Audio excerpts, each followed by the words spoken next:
What's going on, everybody? Welcome in to Blazers Uprise Live. We have a pretty fun stream for you guys today because we're going to talk about this blockbuster trade with Russell Westbrook finally going to the East where he belongs in that trash conference. And we got John Wall going to the Houston Rockets. We'll talk about what it means for the Rockets standing in the West, and we'll compare the Rockets to the Blazers because that's an interesting comparison in terms of where these teams rank. It sounds like Houston is not going to move off James Harden, so they should end up being a playoff team, but we'll talk about where they kind of slot in, and we'll talk about what the Wizards are doing because they've had a interesting offseason. You know, they were kind of in rebuild mode last year, it seemed like, and, you know, John Wall was injured for a couple years, and it seemed like, okay, they're going to have to finally go into rebuild mode. And now they're trading for Russell Westbrook. You know, those two things don't really fit. So we'll break all that down. Other than that, we'll take your questions. We'll talk some Blazers. We'll, you know, just kind of have a chill stream and whatnot. So, Eric, how's it going, man? Let's just jump into this trade if you want. Do you want to? Yeah, well, real quick, Harden hasn't reported yet to Houston. Oh, I missed camp. that. I'm not on top of that. I don't know if it's like a thing where he's not going to report or what, but yeah, they're getting kind of worried because he hasn't shown up yet. We can speculate on his potential trade destinations too, because honestly, I hope they trade him, and I hope the Rockets go into rebuild mode because there are so many good Western Conference teams that it would be nice just to take one of them out of the mix. Right. Yeah, I find it hard to believe they would have made some of the trades they made and then trade Harden because I feel like the team set up pretty well around him. And the trade we're about to talk about, apparently Harden was all for making that move, so that was made to kind of please him because he said he wanted to play with John Wall. But yeah, yeah, I think we're actually going to have different views on this trade. Maybe. I mean, I just think it's like my first reaction from this trade was like, cool, that doesn't change anything for either team. Right. You know, I mean, maybe the Wizards are a little bit better because at least they get a guy who can stay on the court compared to John Wall, who I don't trust that he's going to be able to stay on the court. But, you know, John Wall might be a little better fit next to Russ or next to James Harden, so maybe it might be a win-win. It could also be a lose-lose. I don't know. It's just one of those straight-across trades where it was just kind of like, it's big names, but it was just like, okay, like, really? I don't know. I didn't know how to feel about this trade from either perspective. It was just like, my initial reaction was basically like, what? I think I tweeted that out. So yeah, well, I don't know. For all Westbrook's fault, I feel like he's a pretty good regular season player. So the fact that the Wizards were ninth and they traded someone who didn't even play for them last year, like a single game. So they basically got Westbrook added to their team from last year. So I feel like they're going to be pretty solidly better. I don't know. We've talked about this a lot where I don't understand teams that go into like mode where they want to just be good and not contend, because I don't see this roster ever being like a contender unless like Avdia and Rui just develop into superstars or something. But you know, I'm rooting for Rui to develop into a superstar, man, because that's my guy. But oh, so real quick, Beavis is in here. Do you want to say okay? Him real quick? Beavis, my guy, got us a shout out from Harry Giles. I forgot to like clip the Harry Giles shout out, but Harry Giles gave our channel a shout out on Cameo. Beavis, man. Yeah, I'm not gonna say, you know, what Beavis did or paid to get that shout out, but I appreciate getting that shout out, man. I'll have to. Are we lagging? Are we lagging? I don't see any lag. Oh, I'm lagging on my end. Anyway, hopefully not. But yeah, I mean, Beavis, Beavis, man, appreciate you getting us that shout out. I have to clip it and use it in some sort of way or something. What did he say? Keep on uprising? Maybe that can be our slogan or something. We're on the rise or something. Yeah, on the rise. Keep on uprising. And then he said something about, I don't know if it was addressed to us or Beavis or what, but he said to like mention the channel or whatever to him next time we see him or whatever. Yeah. I don't know. It'd be awesome to get Harry Giles on for an interview or something, but I'd be nervous, man. Like, I've never interviewed anybody, and I don't know, man. Like, it'd be cool to start being able to do that type of stuff, but yeah, maybe at some point. Maybe at some point in the next couple of months, I'll try, you know. Here's the thing. For all the people saying, oh, you should interview Blazer players. You have to, like, go through the Blazers organization themselves, and they're kind of stingy on, like, letting players do, like, media things with, like, podcasts or, like, people like us. That's what I've heard from the grapevine, basically. So that's why I've never really, like, tried to do that, because I feel like it's not gonna happen. But I mean, it doesn't hurt to try, I guess. That's why you hear the same 6 people asking every question on all these media streams and stuff. Yeah, bro. Like, if I feel like we'd ask good questions. I feel like we wouldn't be Aaron Fentress level cringy, man. Like, because I saw tweets. I think who DM'd this to me? Reese DM'd this to me like a few hours ago, and it was somebody that tweeted out, anybody who's listened to the Blazers media availabilities kind of tense up every time they announce that it's that Fentress guy's turn to ask a question. And that's honestly true. Every time I hear it's Aaron Fentress, I like tense up. I'm like, oh, what is Fentress gonna say? You know what I mean? Cause dude, the questions he asks are kind of rough, I've cringed at a few, and it's always like I'm scared. Sometimes it'll be decent questions, and sometimes it'll just be completely off the ball. Like, hey, Derek Jones, why do you yell when you dunk?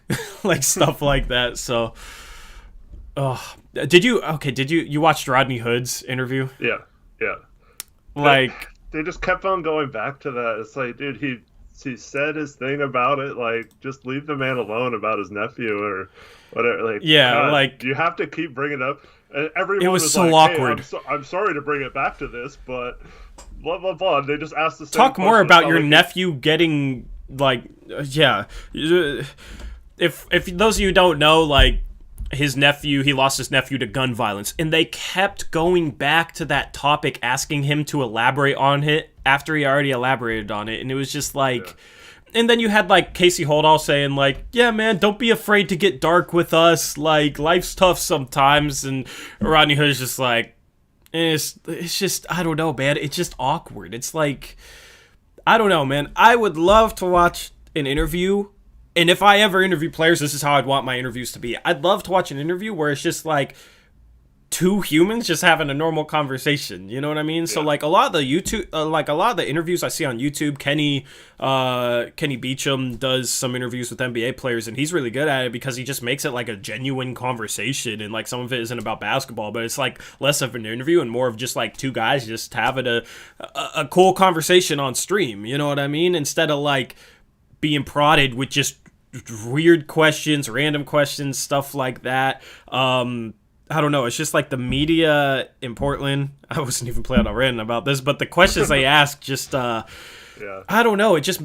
Sometimes it creates just a weird vibe, you know?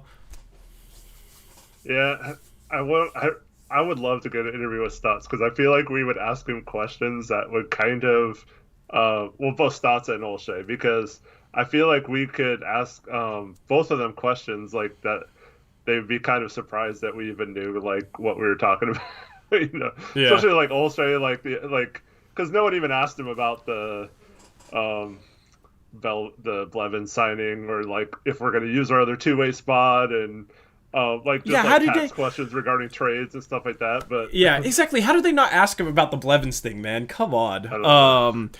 Yeah, that's ridiculous. Another question I would have asked Olshey is like, okay, so you left yourself enough money to potentially pursue a buyout target after the trade deadline and stay under the tax. So is that part of the reason you're leaving that 15th roster spot open? Do you think that would be a possibility mid-season? That'd be a phenomenal question. If a media reporter asked that, I would applaud them, man, because that's a great question. Stuff like that, you know, a guy like Harry Giles, you know, if he came off for an interview, like one of the questions I want to know from him is like, something I'd want to know, I'd need to phrase it like well, but basically, which pick and roll scheme defensively do you enjoy playing the most? Like stuff like that, you know, like legitimate basketball questions. Which pick and roll scheme do you think you're most effective at running as a player? Like, And for the people who say like we just be like really negative towards Stotts, no, we would ask him point blank, like we feel like, in the Philadelphia game last year, do you feel like you should have maybe told your players to switch the picks instead of like try to fight through a screen with 3 seconds left or whatever? And do you feel like that cost you the game, like not doing it? It's not necessarily like being a jerk about it, like it, and he would get super defensive at some of our questions, but I don't feel like we would we would ask him like what Reese says. Why do you suck? Or yeah, no, it wouldn't be negative at all. Like another question that I ask him is, do you feel like you were limited last season by your personnel in terms of different defensive schemes you wanted to run, or did you just feel like running the drop scheme was the best scheme to run in pretty much any sort of situation? Questions like that I feel like would be great questions. That's questions I want the media to hear. Hopefully one day we can get big enough where like we could actually interview people. And yeah, I mean, like, and it would be dope to be able to do a live stream with Harry Giles, and you guys could ask him questions in the chat too. If you donate, with a decent question, I'll ask it to a player, because I feel like those streams would be popping. So I wouldn't be able to just like try and interview an NBA player while read all the questions. But like, yeah, man, like I don't know, something like that would be awesome. That's kind of the future hope for everything. See, I'd love to ask him. So you go into you play almost the whole season last year, and then it gets shut down, and then you go into the bubble, and you don't really change your defensive strategies, even though he kind of said he would, or whatever. But you basically just got Nurk and Collins back and thought it would be better, and didn't really change much. So, like, I want to ask him, like, how do you weigh, like, obviously you're pretty stuck in your ways for. You think your schemes work, and it's gotten you to this point as a head coach for 8 years of the Blazers, and you were a head coach of 2 other teams. But like, how do you weigh like schemes that have always worked for you in the past versus just not working this year? Should I switch it up? And at one point, do you think you should have maybe switched it up, or do you feel like you should just not make it, just keep going with your scheme and hope it works out? And I'd just like to hear his answer on whether he is like totally stuck in his ways or if he's willing to adapt. And I feel like if someone would have asked a question like that, you would have gotten more insight onto what he was planning on doing, because he just said he was planning on doing things different this year. No one like asked him like, well, what are those, like what kind of schemes are you going to run differently now that you have different personnel and stuff like that? So I just wish people would ask more pointed questions like that. Just a great simple question would be, kind of how you said, but just simplify, would be, how do you weigh doing things the way you've normally done them versus adapting and changing things up to something different? Like, how do you weigh those two, those two methods, or, something like that? Because it would be interesting to hear him elaborate on that type of stuff. He's never been asked a question like that. But since we're on the point about schemes, bro, it legitimately sounds like they're going to do what we've always wanted them to do. At least just listening to these interviews, listening to Olshey, listening to CJ McCollum, okay, because I listened to CJ McCollum's interview. I finally got around to it today. I hadn't listened to it before this morning, but I listened to it, and he referenced how they plan on switching up schemes, blitzing sometimes, trapping sometimes, hedging, like basically what me and you have always begged for. Now apparently the organization is making that a priority, okay? Which is funny to me because we got, and it will come back to like, oh, now they have the personnel, but we got clowned for saying they needed to change up their looks, to give offenses different looks. And then you have CJ McCollum in that interview basically say verbatim what I've always said. CJ McCollum was like, yeah, we should, end up switching up defenses, giving offenses different looks. It's like, yeah, that's what you do to keep them off balance, to keep them uncomfortable. And it's like, he basically, like, I feel like the way Olshey has talked and the way CJ McCollum talked in that interview, they were basically admitting, yeah, we didn't switch things up enough last year. That was kind of what I got from it. And people say, oh, well, they couldn't with the personnel. But it's like, we were so bad with... We were terrible anyways that we should have switched it up regardless, because it's not like we were kind of good with bad personnel. No, we straight up sucked, so we should have switched it up anyways. And it seems like finally the organization is realizing they shouldn't just run the same look defensively every time down the floor. But then you hear Stotts being asked about Dame and CJ being more accountable on defense, and if that was him telling him that, and he's just kind of like, "Oh, I didn't tell him that. Like, they're just doing that on their own." So, like, I'm hoping that's true. Yeah. I'm not gonna believe it till I see it, but I'm like you. We're going into the season with an open mind. We're gonna try to be fair, like we normally are, and I'll definitely give Stotts credit if he changes. I'm not super hopeful about it. Yeah, it'll be more like, finally, we are running different looks. See, this is exactly why we need to run different looks. You know, and people will say, oh, well, now we have great defensive personnel, so see, it wasn't Stotts' fault ever. Like, that'll basically be the argument this year. But that's a better argument than how it was last year, you know. Hopefully it'll be less like combative with certain people on social media and that type of thing. But one other thing from CJ's thing, I do love that he said that he wants to win a championship for Portland, and he feels like the city deserves a championship. And yeah, that was cool to hear. I like to hear guys like CJ say that. Yeah, I hope they can do it, man, someday. But yeah. Another thing that I like is, like, yeah, I wish Terry Stotts would hold him more accountable defensively, but at least CJ was singing a different tune than, like, he was saying a couple months ago, because a couple months ago he basically said, yeah, I think I'm a good defender, like, which is delusional of him. You know, he's not a good defender right now. He is a poor defender. Like, that's just the truth, you know. And I'd say, CJ, honestly, man, I study your game a lot. I watch you play defense off the ball, get through screens and stuff, and I think you're a below average defender. That's just how I feel. You know, but here's the thing. Maybe he wouldn't like that, being told that from some random YouTuber, and he's an NBA player. You know, if I was in his position, I'd probably be like, okay, whatever, bro. Like, I get that. But, I mean, that's just the truth, you know? It's not like... I never want to be the guy that just, like, lies to try and... like, I never want to lie to make people happy.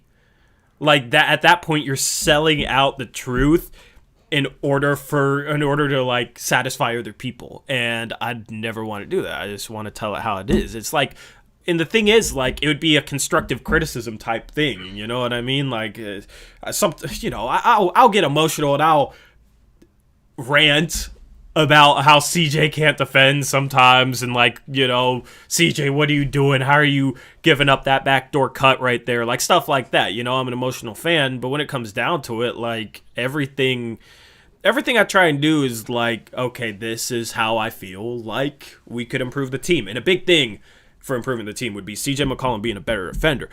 He feels the same way based on his interview, because he said that the guards need to be better defensively, and that's him and CJ. He straight up said that, and I was happy with that, because I was different than what he said before, where he was like, oh, I think I'm a good defender, you know? So I like that they're taking it on themselves to improve the defense, and I like that they have both realized that they need to hold themselves more accountable on that end, in that, like, becoming a true top 10 defense, they can have the biggest impact on that, because they're the biggest weak point right now. And that's why I'd like to have more of a conversation than an interview with some of these guys, because I would love to hear CJ break down, like you say, hey, so backside rotations, there was a lot of players falling asleep, including yourself, off ball last year. Like, what do you guys do as a team to fix those issues? Is it just a lack of focus, or are you guys, like, breaking down film and, like, clowning each other for, like, when you make mistakes like that, to try to keep you guys honest with each other and accountable? Or, because I'd love to hear them, like, break down, like, what they do to like fix those issues, or if they just don't ever talk about it and stuff like that, and then that would confirm, like, what we feel like they don't watch film properly and stuff like that. But then at the same time, like, I mean, CJ doesn't even try to get through picks sometimes. So that's, to me, like, he's being told to, like, automatically switch in those situations, or to not try to fight through, or to not go under instead of over, or whatever. So, like, I'd love to hear it, like, because it might just be like, no, I was told on this next possession you switch all picks or whatever, and so we're clowning him for, like, not even fighting through the pick and getting picked when the defender's still a foot away from him and stuff like that. But it could be that that's what the coaching staff is telling him to do. So I'd Yeah. just love to hear him like tell us if it's like him or if it's like he's trying to do what he's being told and he doesn't necessarily agree with it or not. It'd be interesting to see if he would open up about that kind of stuff or not. Yeah, I mean, we could, get into detailed conversations about the defense that you'd never get from the normal media. You know what I mean? Like, I feel like YouTube, at least, like, what I do is kind of the next generation of Blazers coverage. Obviously, it's nowhere near the reach of radio, I feel like, or like the it's not Comcast Sportsnet, NBC Sports Northwest. Like, we don't have that type of reach yet, but I feel like, I mean, we're growing. Our growth has been really good the past month. I feel like we're the next generation that'll hopefully do things in a better way, and the whole interview process of players is like something that I feel like needs to improve for the fans, like, because I mean, I've heard so many fans just be like, what are these questions? Like, why are they being asked this? And I feel like really good content could be made if they were being asked more detailed questions about the game, because they rarely ever get asked detailed questions in regards to the game, which doesn't make sense to me. We're talking about basketball players, a basketball coach, a basketball GM, right? And they're being asked, like, I understand, like, okay, you want to get to know players off the court, their personalities and whatnot, but you get Harry Giles being asked 4 questions about how he wanted to be a dentist. It's like, I don't know. I'd rather hear about, it's cool to, like, know what he wanted to be, but I'd rather hear about what he, like, his thought process, how he views the game, how, different detailed aspects about basketball. Maybe that's because I'm a nerd, and maybe that's because we're nerds, but I feel like you could have... I just feel like the interview process could be better and pertain more to detailed aspects about the game instead of just some of the random crap that gets thrown out there. Yeah, and going back to Olshey too, like, not one media member talked about, like, whether we even... I still don't know if we offered Wendy Gabriel a qualifying offer or not. I still don't know that answer. I still don't know if like we ever had or still have intentions on trying to bring Horde back on our second two-way, or if we're just going to not use a perfectly good roster spot, which we might need since we only have 14 players on the roster, and like 9% of the league tested positive for corona already on the first testing. So stuff like that, and also just the thought process about trading for Cantor versus trying to re-sign Whiteside. Like when he realized that Whiteside, there were going to be better options than Whiteside. I mean, some of that stuff you can't necessarily talk about. Yeah. But I would just wish they would pursue some of those angles. Like, I would have liked to known, like, what he was thinking in terms of Whiteside, like at the trade deadline. Did you not trade Whiteside thinking he was going to be the backup center this year and coming back, and you had his bird right, so you were going to try to retain him? Or did you just, like, want to try and make the playoffs with Dame and you had every intention on letting him go? Or was it kind of a wait and see thing? And then obviously when you bring in Cantor, you're admitting that it was probably he was probably gone, but, like, I don't know, did they offer him a contract? Because it sounds like, I don't know if you saw Whiteside's press conference today, but No. He basically said he got offers from contending teams, but he wanted to go somewhere where he could, like, try to lift them up or something, or like What? like showcase his skills. And, like, So you're telling me he chose a minimum contract in Sacramento over playing for contending teams? I mean, I would be surprised if he didn't get contract offers from contending teams. It's just weird how that kind of sorted itself out. But, like, a perfect question for the Olshey would have been, what was your thought process on trading for Enes Kanter to be the backup center instead of retaining a guy like a Hassan Whiteside? Like, what was your thought process there? Because... yeah, that'd be... I want to know that, like... The thing is, I would... if he gave an honest answer, I would probably agree with it. Because an honest answer would probably be like... Hassan Whiteside's a good player, but he probably, he didn't really. I felt like he didn't want to embrace that backup center role, and he wasn't like right as a backup center. He's might be a little better option as a starting center, but coming off the bench, you want a guy who brings more energy. You want a guy that you know what you're going to get when they come in for their 18 minutes a game. And Hassan Whiteside in that role is like far too consistent, and his motor isn't fully there compared to when he's a starter, if that makes sense. Sorry if I'm explaining things weird, but that's basically an honest answer. And I would be like, yes, I agree 100%. I just want to know the thought process though behind it. All we would have to say is we thought going to the bubble we were loaded at center with both Nurk and Whiteside healthy, and it didn't really play out like we wanted it to, and we didn't feel like moving forward it was best for both Nurkic and Whiteside, and we got someone who we have known fits in our system, and we had an opportunity to get him for basically free and clear up a roster spot, and it worked out for us. So that's basically all we had to say. We'd see through the lines on that. But. Yeah, exactly. So I don't know, man. Like in the future, it'd be awesome to be able to like interview guys, and it wouldn't be something where we're like disrespectful or anything. Like I'm not gonna say anything mean to Stotts if he comes on and lets us do an interview. I would definitely ask like some questions that a lot of people might consider like hard hitting, but it'd be questions about with the defense ranking 28th last year, what. See, here's the thing with Stotts, is you'd have to phrase things a specific way in order to get any sort of answer out of him. Because if you said, with the defense ranking 28th last year, why didn't you switch up your defensive schemes more? He'd get super defensive and, like, it wouldn't be good for the interview. So it'd have to be something like, do you think you should have changed up your defensive schemes last year given how poorly the defense performed, or do you think it would have been worse for the defense if you tried to run different looks at the offense? Like that type of question, I feel like you could get a response out of Stotts. That's how I try and phrase things. And when you go into an interview, I've never done this, but I've read a lot about how journalists prep for interviews and stuff. You just have a list of questions, and you have a list of backup questions in case, the answers are fast, some just kind of, you basically rank the questions in priority, and you basically kind of have a progression of questions. Maybe they kind of feed off each other, so it basically gets a coherent conversation going.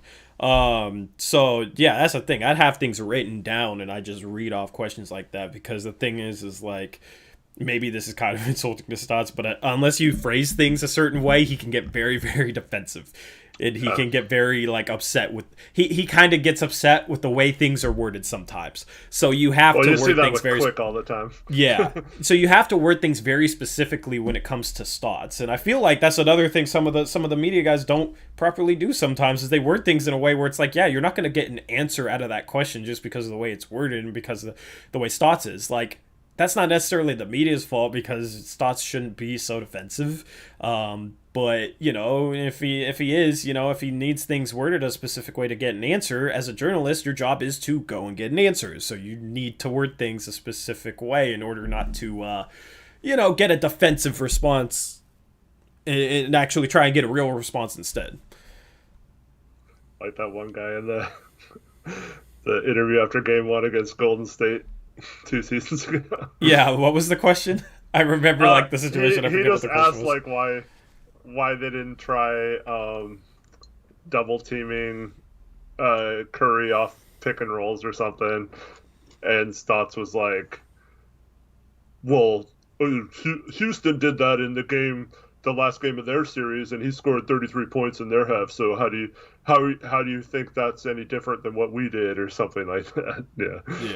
Yeah. So, yeah, I mean, I'd love to do interviews. I feel like we could. I mean, maybe the first couple might not be the best really just because we haven't nervous, done it. I don't know. It'd be weird talking to an NBA player, but I feel like I'd be less nervous like on air than I would be just like having a normal conversation with them. Because like on the stream, it's almost like I don't ever get nervous on stream, man. We have 1,500 people. Like, I'm not nervous in front of 1,500 people. I'm out here throwing my hat, and you know what I mean? Like, I don't care. So I feel like if I was talking to somebody on Skype, it'd be It'd be, on Skype on air, it'd be actually a little easier than if I was just having a normal conversation with them. And the thing is just you just come prepared, and yeah, I mean, it would be a ton of fun. It's just hard to get to that point. I mean, the hope for the future is just to have a website with consistent content that rivals Blazers Edge. It'd be awesome to once the pandemic is over, have somebody in the locker room and we could like cut to live feeds during our post game shows of player interviews and whatnot. And we could do interviews on the side with players like as a live stream, and because that's the thing is like we could read a couple comments from chat as well if they're like decent comments, and that could be a great way to connect players with the fan base, in a way that isn't really done. So that's the thing is like there's so much potential with this, man. So we're gonna keep grinding, and obviously that's like way down the line, but yeah, I mean would love to get to that point. If it doesn't happen, it doesn't happen, but it's fun to think about. It's fun to dream about. Yeah, for sure. You want to talk about this trade? Yeah, let's go. All right, so Russell Westbrook to Washington for John Wall and a lottery protected 2023 first round pick. It was lottery protected, right? It's, I think, like top 16, then 12, then 10, then turns into 2 seconds eventually or something. Yeah. Yep. So pretty safe pick to give up there. Do you want to talk about like the trade for one side first and then for the other side? Do you want to do it like that? Sure. So do you want to talk about Houston or Washington first? Let's talk about Washington. All right. So you're trading out John Wall and a future pick. Like, we're not going to talk about the future pick in this breakdown because as it pertains to the present, they're basically just swapping out John Wall for Russell Westbrook. My question for you, and this is how I'm going to start off this conversation because I'm curious. How much better do you think this makes Washington swapping out John Wall for Russell Westbrook? I can't even say his last. Okay, let me just say this before you answer. I can't even say his last name properly anymore because I'm so used to having Westbrook in the community. I am 100% like say that without a thought now. But it's fitting. Name, right? Yeah, it's fitting. So how much better do you think swapping Wall out for Westbrook makes him? Well, like I said earlier, they didn't have Wall last year, so they're basically adding Westbrook to the roster that they had from last year. You had Troy Brown really come on at the end of the season. They still have Mo Wagner, who you're really high on. Yeah. They have a good defensive perimeter guy in Bonga, who's pretty young. They draft Evdia at 9, who, whether or not you liked him or not, that's a pretty good pick at 9, I guess. And then so like you're basically adding Avdia and Westbrook to last year's team. It's kind of weird that they signed Robin Lopez, but especially for the number they signed of $4.7 million. Yeah. But yeah, it's I think they're definitely going to make the playoffs. I probably put them ahead of Orlando now.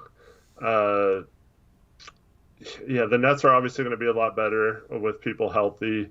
But yeah, I put them right in that they should make the playoffs, and that's better than what they did this year. Yeah. I was just curious as to, like, okay, because they were going to get John Wall back this year, too. Yeah. So, like, how much of an upgrade do you think that is for them and, like, in terms of, like, not only just the player swap itself, but also the potential cohesion and the potential fit of each guy on the Wizards?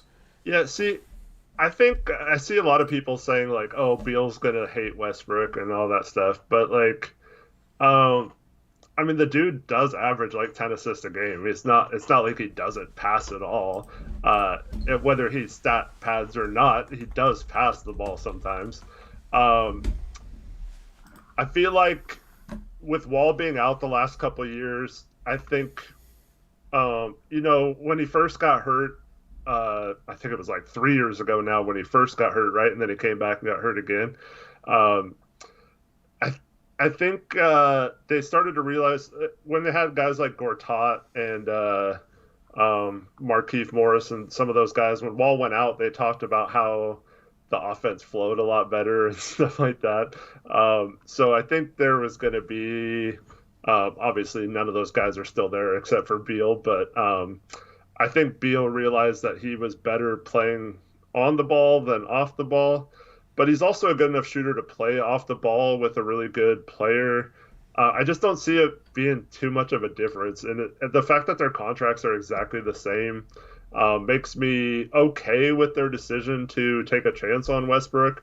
But yeah, it's just, I don't know if either team got better or worse. I think this is a weird, like, equal exchange, I think. I don't know. Yeah, I don't like the backcourt fit with that, but I didn't like the backcourt fit with John Wall and Bradley Beal either. You know what I mean? It's just like, you got a guy here who the last 6 years has only shot above 30% from three once. Like, Westbrook is not good playing off the ball, and like the only way to really make that work is just to have a ton of shooting in the front court spots. The thing is, they do have some shooters with Bertans is a great shooter. Wagner can shoot the three. Thomas Bryant can shoot the three. But a lot of their, like, young prospects aren't notable shooters, right? Rui Hachimura needs to improve his three-point shot. If he can become a good three-point shooter, he could be a really good player, I think. The problem is, last year, let me just look up his stats. Last year, he shot 28.7% from three. So it's like, okay, if you're trying to win, if you're Washington, how does that fit with the players you're trying to develop at the same time? Like, because it's probably better for them to, like, split Bertans and Hachimura's minutes to develop Hachimura, but if they're trying to make the playoffs, Hachimura is not a good fit on the court next to Westbrook. Bertans is. So if you're really trying to win and you're valuing how pieces fit cohesively as much as you're valuing development, you might end up with a guy like Hachimura's development being being stunted a little bit because he can't shoot well enough to fit on the court with Westbrook. Same thing for Navdia, who isn't a good three-point shooter at this point in his career. He has the potential to be a decent three-point shooter, but he didn't shoot efficiently from three in international basketball, and now he's going to be shooting from a little deeper three-point line. He's a guy that kind of, like, his fit was weird, and when we talked about Avdia leading up to the draft, it was like, okay, how does he fit on an NBA team? Because he's kind of a guy that needs the ball in his hands to be effective, but like he isn't going to be good enough to justify just kind of giving him the ball and letting him make things happen. And then if he's on the court with Westbrook, like, he's probably not going to be a good fit off the ball. Honestly, same thing with Troy Brown Jr. a little bit, because his rookie year, Troy Brown Jr. shot 32% from three. Last season, he shot 34%. So if you're trying to win, those aren't, like, guys that are cohesive next to Westbrook. But the problem is they're not going to win much with this backcourt anyway. They're not going to make it into the second round. So, like, how does that come into play in terms of, like, weighing development versus winning now, and the cohesion with, like, Westbrook, the lack of cohesion with Westbrook and some of the pieces they need to develop has me wondering how they're going to sort that out. Yeah, just I don't have any faith that, because if Westbrook ever got, like, humbled a little bit, and we'll talk about this in a minute as to why I think this might be good for Houston, but like, if he just realizes that he shouldn't be taking certain shots in certain situations at some point in his career, I feel like he could still hang on a little bit as a distributor, but he's so athletically based in his game that it's going to start to fall off here in a couple of years. Yeah, he's 32. Yep, and he relies so much on his speed and athleticism to he doesn't really have good fundamentals or anything like that. So I don't know. I kind of feel like all your points are true, but they were stuck in that same situation whether they made this trade or kept Wall anyway, because he's under contract for 3 years still, but he could get hurt, and then that opens up playing time for everyone. But I mean, like, I feel like Wall is definitely a better shooter, though. I feel like Wall's shooting actually is a little bit underrated. The past 4 years, he shot 35%, 33%, 37%, and 30% from three. And I feel like that's probably the one skill he's worked on the most, given his injury, because like you don't really have to do much to be able to work on your shooting. So I felt like he was a more cohesive fit, and also he's not as ball dominant as Westbrook is. So a better shooter, not as ball dominant, it would have been a more cohesive fit there. So that's kind of just my thing with that is it's like they shouldn't be valuing trying to win now over developing some of those pieces, because they've done low key a good job of developing players the past couple seasons. Like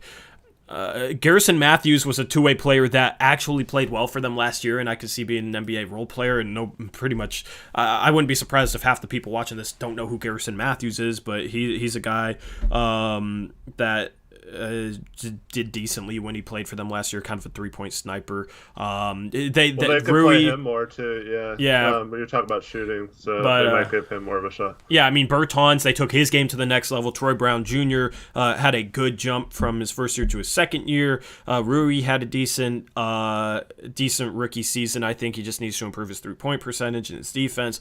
Thomas Bryant went from a second-round pick who never played for the Lakers to starting sixth man, like teetering on that type of caliber of player as a center. He's been really good for them. Wagner, they also took from the Lakers, and he's a guy who I really, really like, and he played well for them last year. So they've done a good job of developing players. It's just like, okay, so are you kind of like tossing that to the wind a little bit to try and make an 8th seed? I don't like when franchises do that. So it's like they got good value. Yeah, they got good value trade-wise, but it's just like, what is the direction? That's my main question for them, and that's what I'm curious about from this trade. And it sounds like going into this offseason, there was whispers like they're going to try and build the roster to make the playoffs, and it's like, why? Just so you can lose in the first round and give up development? Like, that doesn't... building... This trade, I feel like, could potentially decrease their chances of winning a championship in the next 10 to 12 years. Because it's going to hurt their long-term development. It's not going to give them a chance of winning the championship in the next, 3 or 4, So that's the thing with me. Yeah, if I was them, I probably would have traded Beal by now and just gotten, a huge haul from him and start over. But you're right. They're just trying to... Because they're not going to win a championship with Westbrook on the team. So, it's just... They're in a weird spot. I guess what they'll probably end up doing is being, decently in the playoff picture and then consolidating a lot of those young guys for another, a front court player to pair with or to make a trio with Westbrook and Beal instead of, starting over and rebuilding and starting that process now, and that'll just prolong. Yeah. They'll trade Rui and Troy Brown Jr. and a pick for TJ Warren or something like that, and it's just going to be disgusting. You know what I mean? Like, something like that is just ew. Yeah. Or Aaron Gordon. They'll be like, he's young enough that he can fit our rebuilding timeline as well as help us win now. You know what I mean? It'll be something like that, and it's just going to... They're not in a position where they can build this roster to make the second round, let alone actually contend. So that's the thing with me. It's just they need it. They're smart if they're like, okay, well, we got good value for getting rid of Wall, and maybe we can rehabilitate Westbrook's image and flip him and trade him at some point during the season and basically get off a Wall for... maybe they think they can get a first-round pick back for Westbrook if they can rehabilitate his image a little bit, and then basically it would be like them getting off Wall's contract without giving anything up, because they basically gave up a first to get Westbrook, and then if they got a first back for Westbrook, it'd basically be them getting rid of the worst contract in the league in John Wall without giving up a pick. So if it's something like that, then okay, I like that. I definitely like that. And maybe they trade Beal as well and gash in picks for him and get off Wall's contract, and then... The next offseason, they could take on bad salary for picks and really jumpstart their rebuild that way. That is probably the best course of action, and that's probably the best way to make use of this trade is to try and rehabilitate Westbrook a little bit and then flip him and try and get a first-round pick back for him. That's probably the best course of action from this point on for the Wizards. Yeah.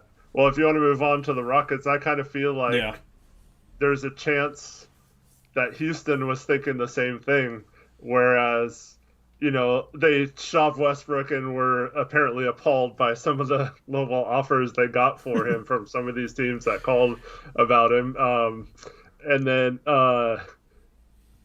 like Charlotte offers like Nick Batum and like crap, not none of their young guys or whatever, no picks. Um, I'm sure the Knicks are probably pretty similar with their offer, but like Good. I Well, think maybe let me they just say this. Good for those franchises because those are the two franchises where I feel like they would have overpaid and done some stupid trade for Westbrook. So I like that they're being smart. New York actually wasn't a complete dumb franchise this offseason, so props to those two teams for not doing that. I feel like I could say that about Charlotte, but then they did some other really stupid stuff, so it True. canceled it out, like giving Gordon Hayward a 4-year, $120 million contract. I So mean, like, they weren't going to be able to sign you're, anybody anyway, I guess. So yeah, I don't know. but if you're gonna do stuff like that, you might as well trade for Westbrook, I guess. But Yeah. yeah. At least I didn't do But both. yeah, I actually like this trade for the Rockets. I feel like Wall.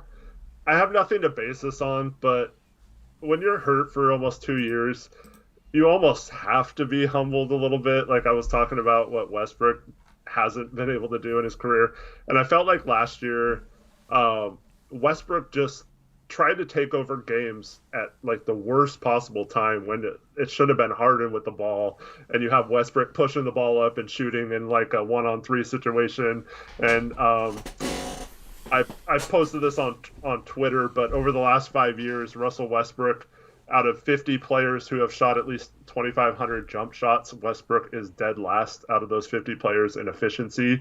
So I feel like he shouldn't shoot jump shots or outside shots at all. And like I said, if he just became a distributor, he'd be much better. But like I feel like Wall does have some passing skills. He's in theory just as quick and athletic as Westbrook is. Not anymore. So yeah, it's yet to be seen if he still is. But I feel like he's going to defer more to Harden, whereas Westbrook wasn't really willing to do that. I feel like Wall will actually do that, and having Cousins on the team, they've always wanted to play together. It could help jumpstart both of their careers, maybe get that love of basketball back for both of them. Yeah, I don't know. They're an interesting team. We both love the Christian Wood fit there. They have an interesting starting lineup. They don't have much depth, but yeah, I don't think this makes them better though, because I don't know. Like the fit is better, but I don't know. For me, it's just like John Wall is not a better player. The fit's a little bit better, but the talent is a downgrade. Like, for as much as I hate on Westbrook, like, John Wall, after injury, is not going to be that good of a player for me. Because he's one of these guys where it's just like, and I'll talk about this in the Rodney Hood video that I'm going to post at some point tonight, but there's certain players bouncing back from an Achilles tear that can bounce back fine, and there's certain players that I don't have confidence in them bouncing back from. Players that are really reliant on their speed in order to make things happen, dealing with the injuries that John Wall has dealt with, and being, he's only 30 years of age. That's actually crazy. I thought he was older. But, his game is so reliant on speed that it's like his speed's not, I don't see how it could be the same. I don't see how he could be just as quick as he was before. So it's like, okay, you've got a player that's heavily reliant on speed who is going to lose a bit of that speed, and like he's an okay shooter, but he's not like a lights out shooter that can make up for it by just like hitting threes and shooting more threes and playing off the ball. Like he's the type of guy that not as much as Westbrook, but still needs the ball in his hands to be effective. And if he doesn't have like the same level of speed, I don't know how effective he's going to be. Like he could be really, really bad. He could be really, really bad if he doesn't have that sort of speed. You know what I mean? Like that speed helped separate his game. He'll still be a decent passer, but it's just like how, if he's not as quick as he was, like how often he's going to be able to make things happen off the dribble. And if they're playing in the half court, I don't know. Like he's a solid pick and roll player, so he can be effective in that regard. They do have a couple good bigs. Like I'm not saying he's going to be complete trash or anything, but I just don't see how this is necessarily an upgrade given all the question marks surrounding John Wall not playing for a couple years and he's going to be rusty. And you see a guy like Oladipo who really struggles bouncing back from injury last year. Like I feel like it could easily be the same case with a John Wall. Yeah, so there's two things I'll say to that. One is I hate to say this because it's workout videos, but I've heard multiple people say that Wall looks really athletic and is the fastest player on the court. And it's like people like Kevin Durant and like really good players. I mean, some of that just might be, trying to prop him up and stuff or whatever. Because Caleb Swanigan looked great in practice before his rookie season. Yeah. You know what I mean? There's always stuff that. So yeah, I'm hoping we see a somewhat okay John Wall. I'd hate to see it be a disaster just because he can't move like he used to or something like that. So I'm hoping it's because the fit's not good or whatever. That the reason. I mean, I hate to see a guy's career get hurt by injuries like that. But the second thing is, I feel like Harden, even last year, played better when Westbrook wasn't in the lineup. So if Wall does get hurt again, or if he's limited in his minutes and isn't quite as athletic, I feel like he won't play nearly as much as the 36 minutes or how much ever Westbrook played last year when he played.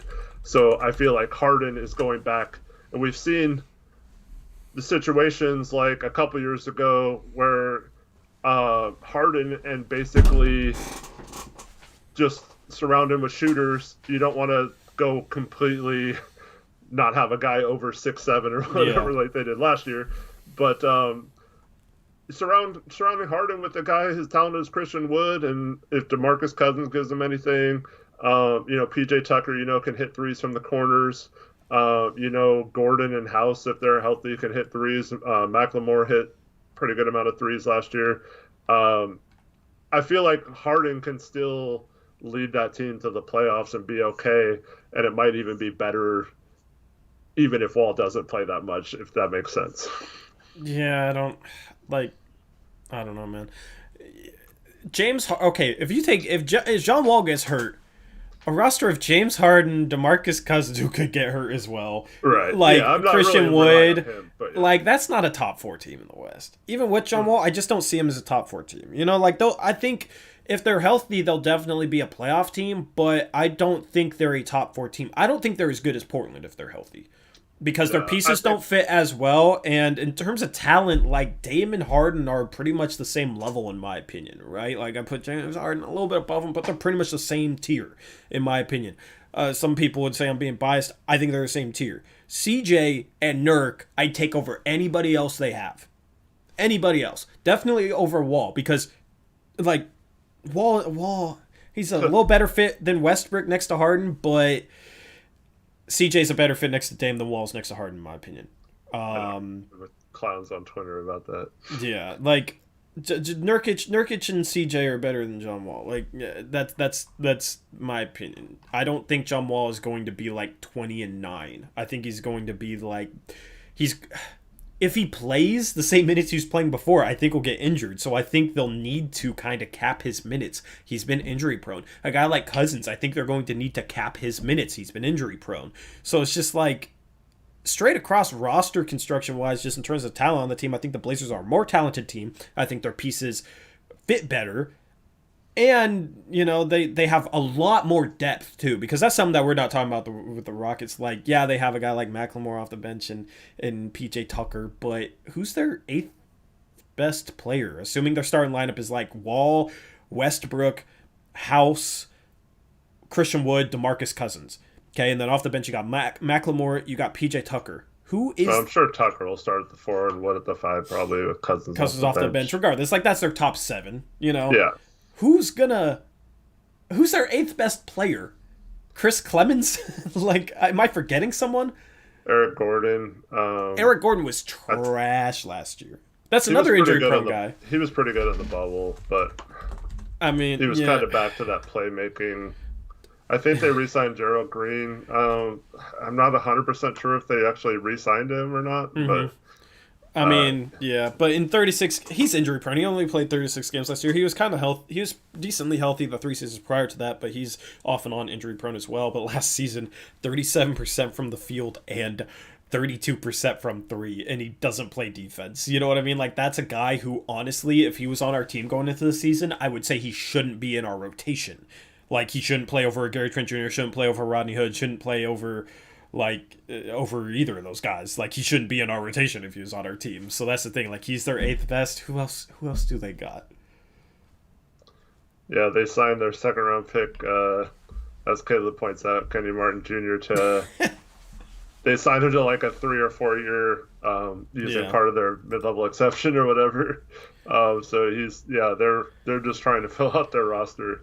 I mean, Um, they literally, like, let me just look down the roster. They got Caboclo, trash. Chris Clemens, like, might be able to be something, but the undersized 5'9" guard, like, eh. Jay Sean Tate, David Nwaba off an Achilles injury. That's another guy who's coming off an Achilles injury. They signed Gerald Green. Nah. Nah, like he wouldn't be in our rotation. He would be our 12th, 13th man. They got Kenny Wooten on a two-way. They got Mason Jones on a two-way. Broderick Thomas, I assume, is just a training camp guy. Trevelyan Queen, like, that's a guy you kind of liked as an underrated prospect in the it's a draft. training camp guy too. But like, he's not ready to play NBA minutes. Sterling Yeah. Brown, Jerian Grant. Like, bro, you're talking about a super injury-prone team with no depth. Yep. They could end up looking a lot like us last year. Yeah, and even if they are healthy, like, I don't think that's a top four team, and I think it's very, very unlikely that DeMarcus Cousins and John Wall are healthy all season, right? The only way they're like a really dangerous team, in my opinion, is if Christian Wood like is truly like a 20 to 23 point per game scorer, which he could be, but even then, it's like I don't think he's going to be better than Nurkic or CJ. Even if Yeah. he's putting up 20 points per game, like, I just don't see how this team is a true contender. We talked about them if they kept Harden and Westbrook maybe being in that 3 to 5 tier with us in Denver. I think this clearly puts them best case scenario fifth seed, assuming all the other teams stay healthy. So yeah, they're fighting for that fifth to eighth spot in my opinion. Yeah, they're in the tier with like Utah, Dallas, and Dallas might be able to jump a tier. We'll have to wait and see. I feel like Dallas is being overrated heading into the season, but Utah, Dallas, Phoenix, Golden State, Golden Yep. State, yeah, they're kind of in that tier. I think honestly, Lakers obviously number one seed, and then the second tier might be Clippers, Denver, Portland. Like, I'd probably put the Clippers like above those two teams a little bit, but the Clippers are going to load manage, man. And they lost to Denver in the playoffs. And I know Denver got a little bit worse, but it's not like the Clippers really got better necessarily, and the Clippers still have a lot of the same problems they had before. They still don't have a good enough point guard, and like I I don't know. I think the Clippers, you might be able to put them in the same tier as Portland right now, man. I mean, you got Kawhi and PG, which is a better top two duo than Dame and CJ. But Nurkic is better than any third guy they got. Rocco, like, who's our third best player? Is it Ibaka? Lou Williams kinda has shown signs of decline. He's up there in age. I expect him to decline a little bit more. They got Marcus Morris, I guess, who's like solid for sure, but they don't really have anybody else that like wows you. They don't have a great third guy. Yeah, I mean they have Beverly still. They re-signed Reggie Jackson. They got Luke Kennard. Um, yeah, I don't know. They should be about as good as last year. I don't know if you saw the stuff that came out about their Yeah. locker room. Yeah. But yeah, I mean, their culture has question marks, yeah, for sure, and ours don't. Like, that's a area we have an advantage, I feel like. And I like their top two players a little better than our top two players. I don't think by much. I don't think by that much. But like, they are. Their top two is better than our top two. But third through the rest of the roster, I'd take our guys. And the Clippers have a deep team too. It's not like the Clippers or the Rockets or anything. But third through the rest of the roster, I'd take our guys. Our culture is better. I think Ty Lue's an overrated coach. I don't know. Like, I feel like the teams are kind of comparable. And those of you who have were with this show back in times where it wasn't quite as good know that I've gone off on Paul George a lot. And let me just say this: he is proving that he is just a horrible both teammates. He doesn't have the right mindset to ever become a great player, and I don't feel like it's tough for me to say this completely because Kawhi can lead a team to a championship. He's already proven that. But I don't feel like Paul George is a championship type player. Yeah. I feel like there's actually a small chance they do trade him at the deadline if things aren't working out too well, because he's really the only glaring like weakness in the locker room. You know, like Kawhi isn't like much of a leader for like a superstar player, right? He's a quiet guy. So like if did you hear that part? No. So the teammates don't respect Kawhi because he basically told them when he signed there that he was going to set his own rules, and he just like would walk out of practice and not finish them when he didn't feel like it, and which is weird because he has to have his own private area before games, doesn't want teammates talking to him and stuff, and it's I feel like that is, I mean, that type of stuff leads to collapses like you saw in the playoffs last year. Exactly. The thing is, your best two players, one of them has to be a solid locker room guy. You can't. Things don't work if you have Kawhi doing that stuff, which is, let me just say, that's weird because he is looked at as a guy with a great work ethic. So him walking out of practice just kind of, weird to me. But maybe he's gotten Hollywood a little bit.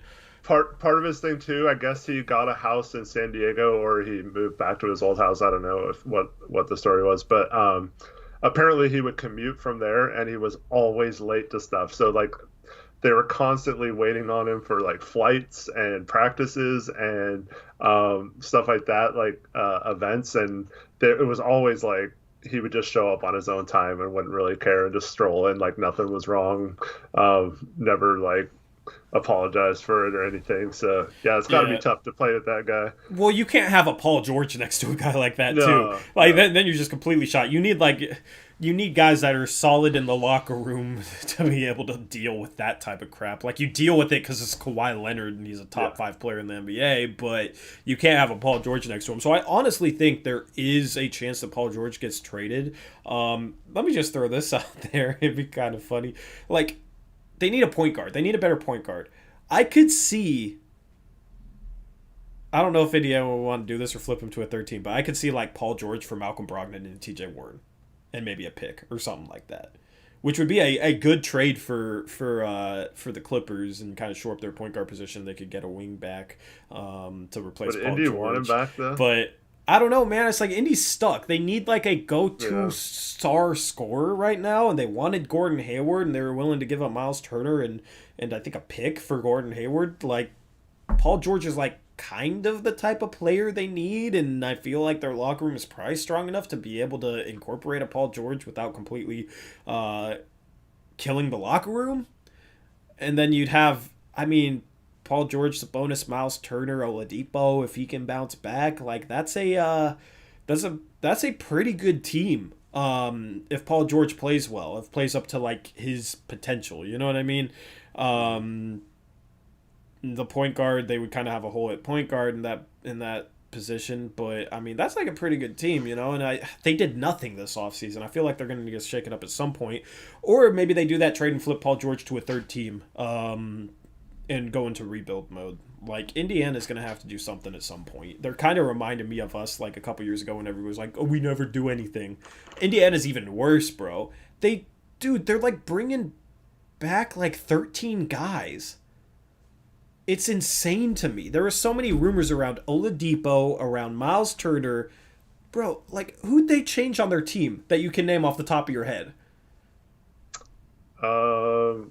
They got rid of TJ Leaf. Yeah. Who did they get for him? Was it just cash or something? Indiana off-season moves. Let me Google that now. while you're doing that, I just want to say, Paul George, I'm sick of the effing excuses, dude. Like, I Yeah. cannot stand people who blame others for every single thing. The dude chokes in the playoffs, and he's sitting here saying, "Oh, uh, it's because Doc Rivers made me play like a Ray Allen, JJ Redick type, not because I'm bad." And it's like, dude, it's proven that you had your most pick and roll offenses and most on the ball possessions of your entire career last year, and you're trying to say that he tried to make you into a player you weren't. That's just a flat out lie, and you got proven. It's like it's easily proven wrong. He comes out of every press conference wearing like 8 things of ice and talking about Yeah. injuries. When he wins, you don't see any ice, and he doesn't say he's hurt at all. And then yeah, all that stuff about how it's like everyone else's fault but him. Like the coach didn't make adjustments and all that stuff. I just can't stand players like that. It just drives me crazy. Yeah, yeah, he's definitely one of the most hated players in terms of the Blazers fan base. But yeah, Indiana. I'm just reading this straight off an article. Players brought in Jalen LeCue, or however you say That's his who name, they via got, trade. right? Out, TJ Leaf. That's it. That's literally it. They re-signed Justin Holiday. They re-signed Jakar Sampson. Just based off this, 14 of their 15 players are the same, roughly. They lost Alize Johnson.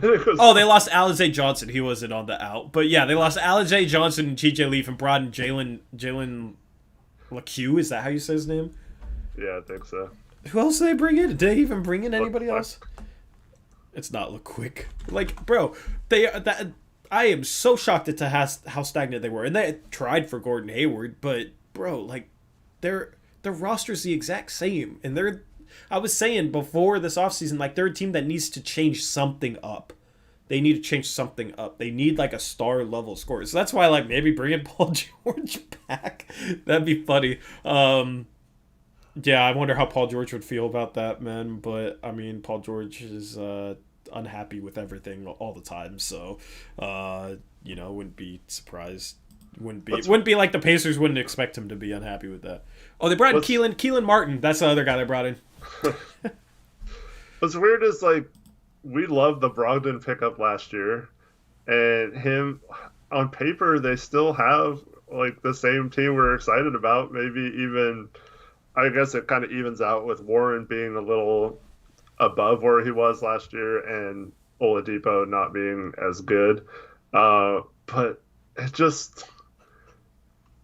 it feels like they have like no hope, whereas they have the same roster. They're all relatively young. It's not like they're aging like Toronto's roster last year or something, and they don't have many years to figure it out. They still have a chance. I mean, I'd be surprised if Oladipo stays past this year. Yeah. So I think they have to trade him, but rumors are that they couldn't get any good offers for him either. So I wasn't surprised by that either. But yeah, I mean, do you think that would be a good trade for the Clippers if like things weren't going super well and they were looking at trading Paul George? Do you think Brogdon, Warren, and maybe a lottery protected first would be a good trade for them for Paul George? Yeah, I would maybe go for Miles Turner instead. Yeah, because Ibaka's more of a short-term answer. Would you go for like Turner? Kawhi can opt out. So yeah, would you go for like Turner and Brogdon or Turner and Warren? Because I feel like Brogdon would be a great fit there. They need an upgrade at the point guard spot, and Brogdon can play off the ball. He has some size, so he's kind of switchable between the 1 and 2, and maybe can guard some threes. Like he plays bigger than his height, and he's like 6'5", so he does provide some switchability at point guard. He's offensively can play off the ball. We'd probably see an uptick in efficiency. Not quite to how efficient he was in Milwaukee because he was crazy efficient in Milwaukee, but would be good playing off Kawhi, and then you could have 2, 3 and D centers. Like it'd be a pretty cohesive fit. Zubac I think is really underrated, so I don't know what they do with him in that regard, but I just have a feeling Indy wouldn't want him back.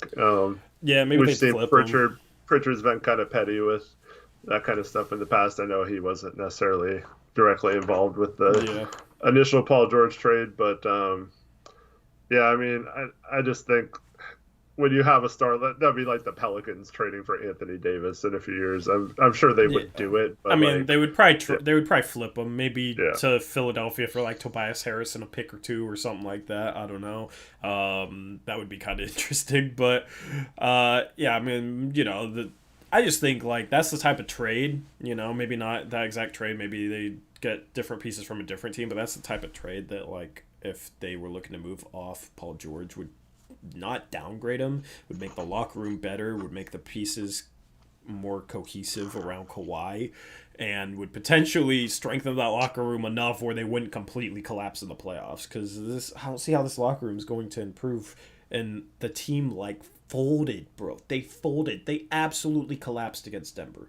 There's no way they should have lost that series. Like, that's the thing. When you have a locker room that poor, like, if things are going good, you can overcome, like, a poor locker room and everybody could be, oh, Kawhi's late for the play-in. Oh, well, we won our last 2 playoff games, whatever.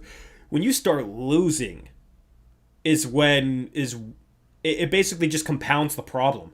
It's like a cascade effect. When you have a locker room that poor and you start losing, it you're more prone to collapse. Where like Portland loses a couple playoff games, they remain steady, they remain solid, they have a good leader, and they continue to fight. A team like the Clippers with that locker room, they lose, game 5 against, or they lose game 5 against Denver, they're down 3-2. That's the start of the collapse. And then they lose game 6, and then they're just horrible in game 7, like just a steep downward dive. Once adversity hits, and you have to be able to bounce back from adversity in the NBA, and that locker room is not good enough for them to bounce back from adversity. Someone, I'm sorry, I forgot who it was, but someone was asking earlier if they had a way to get Kyle Lowry, and now that I think about it, like Lowry was probably a really good locker room guy for Kawhi. Yeah. It kind of kept him in check maybe on that team. And that's also, like, obviously on the Spurs, he had Duncan and Ginobili and Parker and those kind of guys who kept him in check probably, or from getting too big of an ego. So I wonder if they would be willing to trade for a guy like Lowry. They'd have a tough time matching salary, and I don't know if Toronto would do that. But they'd have to do like Zubac, Lou Williams, and Beverly or something just to make the salaries work. But that might be a good trade for both teams if Toronto's struggling too. Yeah. It'll be interesting to watch Toronto this year.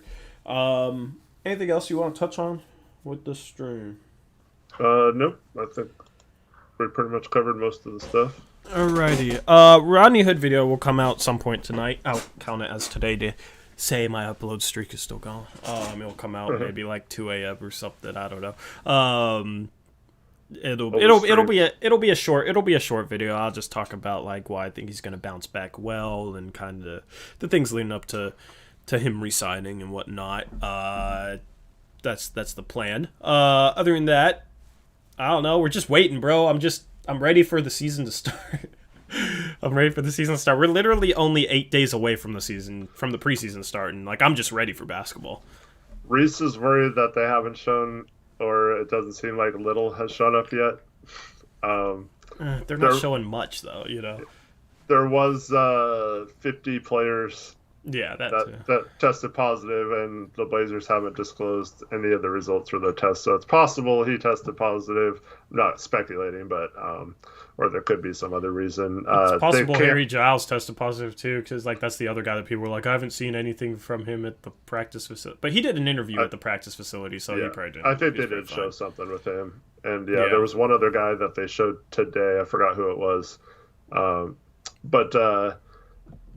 Also, like, they're only allowed to have a couple people in the gym at once, so it could be that Little showing up at times where, not the media's not there or whatever. So there's so many things going on now. Assuming they get good test results heading into this weekend, I think they can start to practice in full, either Saturday or Sunday or maybe Monday. So hopefully the whole team will be there and all ready to go. But bro, like this year, having great depth this year is because you're gonna have players in the season that test positive and like can't play for a couple weeks, right? Bro, we are as well equipped as any NBA team to deal with like a couple players catching COVID. We are so well equipped for that, man. Like, you could have, once Zach Collins goes back, which I think Zach Collins will be back like mid-January, right? So a month into the season. Like, once we got Zach Collins back, we could have Nurkic and Kanter catch COVID, and I honestly wouldn't be that worried about our production. You'd literally just play Collins and Giles at center and be fine. And maybe you write a little bit of Rocco at small ball 5, which he can play the small ball 5 like a lot better than like Tolliver or Melo or guys like that. He when he played for the Rockets, he basically was their starting center, and I think he averaged like 2.5 blocks per game, and his help side rotations are pinpoint perfect most of the time, which is very weird to say about a Blazers player. I can't wait to like be excited about proper off-ball weak side positioning. But yeah, we'd be fine. You know what I mean? In that situation, Nurkic and Kanter could catch the virus, and I wouldn't be worried. Which is crazy because that's our first and second string center. Last year we had that happens and we play freaking Gary Trent Jr. as center. Mario Hezonja as center, not Gary Trent Jr. Mario Hezonja or Tolliver. Like, so I don't know if you agree with this or not, but I also feel like out of most of the teams in the NBA, the type of culture we have and the guys we have will also lead to them not doing a lot of against the rules or stupid stuff as well, and possibly exposing the whole team to that and having to cancel games and stuff. Now, of course, you can't compensate for the teams you're playing doing that same thing, but I don't expect them to be going out a lot and stuff. Yeah. I feel like, especially if you saw Dame's 30th birthday party in the bubble where he said, like, okay, we're here. I'm on a mission. You guys don't F this up for me. Yeah. And I feel like he's going to have that same mindset this year. Like it's just a few months out of our lives. Let's all be dedicated to this team. And that's why it's good to have a great player and leader like Damian Lillard, because he will set the tone. I feel like the whole team will follow suit. Yeah. The thing is, I'm not even sure how much like we need a great leader with just kind of the personalities we have on this team. Right. We have so many like chill guys who would rather just kind of chill regardless. You have a guy like Gary Trent Jr. who, like, based on all accounts, like, he is the hardest worker on this team. Like, he is so dedicated that I don't think he's going to be going out and messing around, like, with how dedicated he is to the game, Normally you'd have to worry about young guys, but, like, Anthony, Anthony ain't doing that. Anthony's, like, reserved, super chill, and he basically said in his interview today, like, he doesn't go out and do that stuff anyway. Normally he's just kind of chilling at the hotel and doesn't do too much anyway. I mean, I don't know, CJ Ellaby, maybe CJ Ellaby is a party animal or something, or, I don't know. I don't know his personality. Maybe he messes up for the entire team, but I highly doubt a rookie coming into that culture, is really going to be too risky. So it's like, Harry Giles is a chill guy as well, a good guy as well. You got a lot of chill players on this team. CJ is pretty chill. Nurkic, I feel like that's not really Nurkic's thing. Rocco's chill.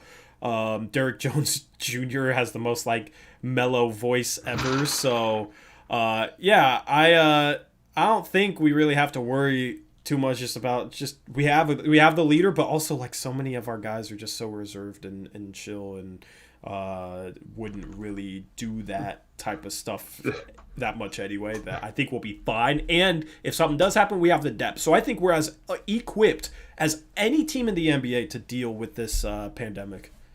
Zach seemed a little bummed that they wouldn't be able to go clubbing. Zach, yeah, Zach. But yeah, Zach's like his character is a wild card. Yeah. I think he's fine though, like during the season and during this, like he'll be fine. But I mean, they all like to drink wine and chill together anyway, which they can do at their hotels and stuff. So yeah. Anyway, we will be streaming again on Monday. Let me look at let me pull this up. So we will stream again on Monday the 7th. Then we'll stream again on Thursday the 10th, and then we'll have our post-game stream over here on Blazers Uprise on the 11th on Friday, following that preseason game.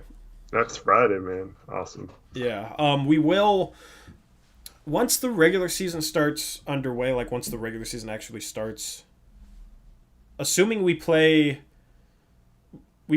our first game is probably Wednesday the 23rd, right?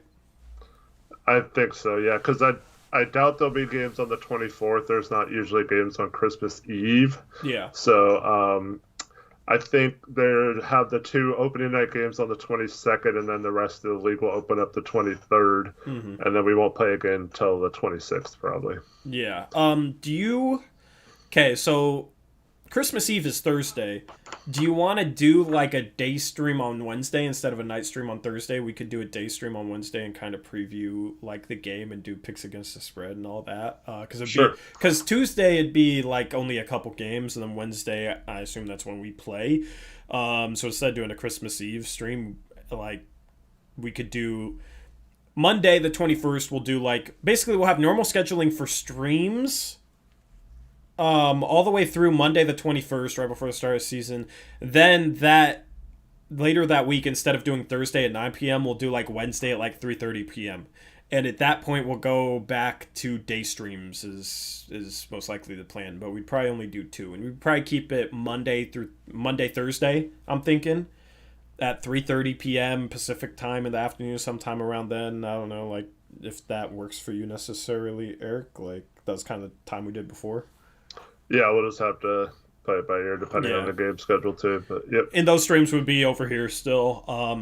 But yeah, it'd be like Monday, Thursday, and maybe like would randomly stream on a Wednesday instead of a Thursday. I don't know, depending on circumstances or whatnot. But basically, it'd be Monday, Thursday around 3:30 p.m. Pacific time is when we'd be streaming in season, and we would basically preview games for that night, do picks against the spread. The graphics for that will be better this year, and our mods will participate and.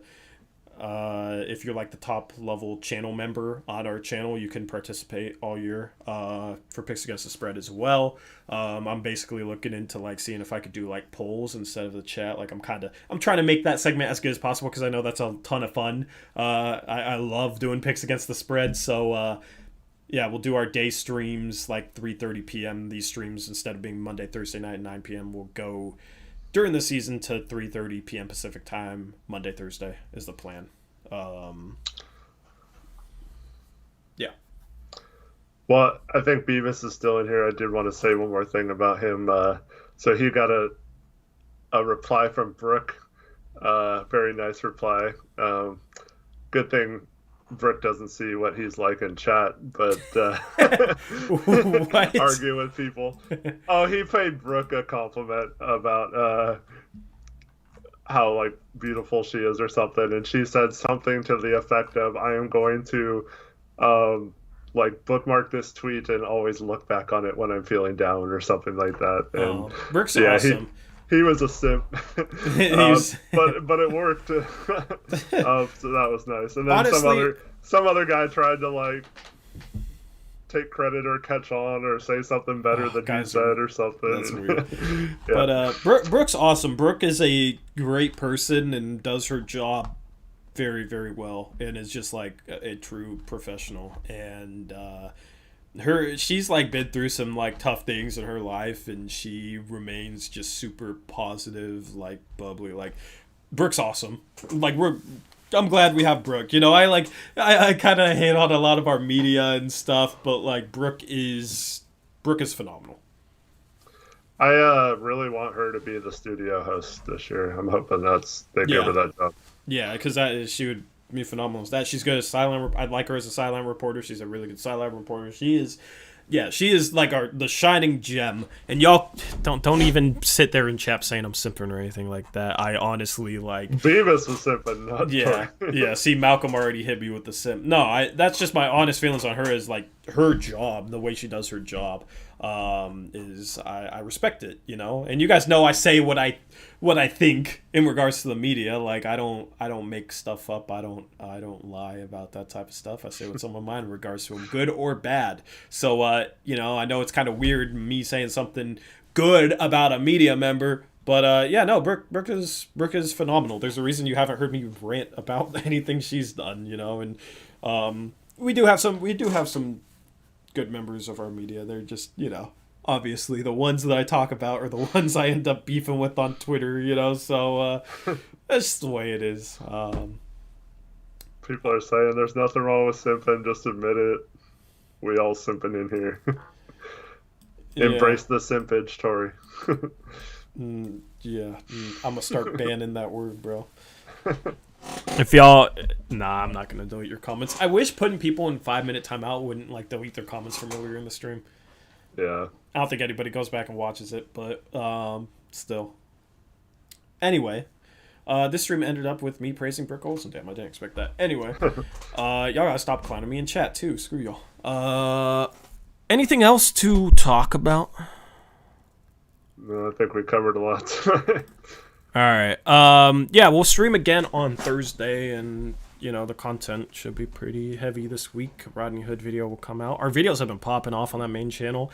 If you haven't watched the recent videos, go check them out. Been proud of what we've been putting out, and consistently getting 2,000 views a video is pretty nice. It's enjoyable, just means people are watching the content and enjoying it, which is always what we strive for. So yeah, I don't know. I don't got anything else left to plug with this outro. I always like to make my outros very long-winded and extravagant. I always feel weird if I literally just cut off the stream like that, but there's really nothing else to cover. So we will catch you guys later this week. Hope to see you. Leave your comments on the videos, too. I like reading your comments, even if I don't respond to them. So I like to know what you guys think about what I'm talking about in the video. So, if you haven't watched those yet, or you want to go leave a comment and talk about that, I definitely read all my comments, even if I don't respond. So, just appreciate you guys participating in the community and all the support that you give me. There we go. There's my long-winded outro, extravagant outro. I'll catch you guys later. Until next time, peace out. Go Blazers.